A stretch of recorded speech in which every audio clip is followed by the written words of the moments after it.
How you're going to do it, we're going to use Scotchgard. You just got to spray light and easy right over the top. You just get the can, you shake it, and from a distance, just go back and forth, move it, get a few sprays on, easy light coat.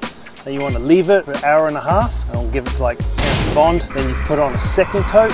And what we really want to do is really the toe area where we get most of the drips and so on. So I'll spray one shoe, then you can do the other.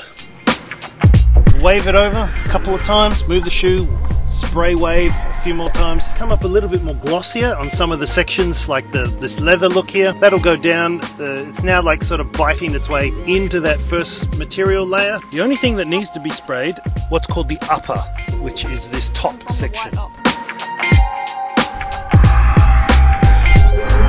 So how many times do we spray this shoe? 2 coats should be. How far away should I be? It says 30 centimetres. Oh, it's about a ruler, a school ruler. School ruler. So about here. Yes.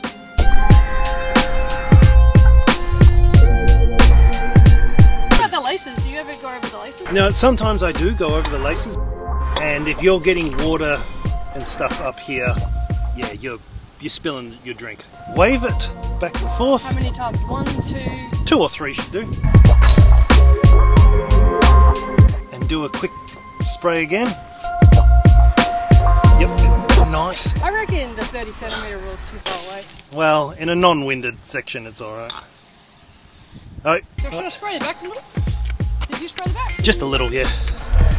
That's it. No, that's probably good for a first coat. An hour and a half, 90 minutes for these to absorb that first coat. And then I like to put on a second coat, another hour and a half, and then after that it's a full 6 hours to make that full chemical bond at the end.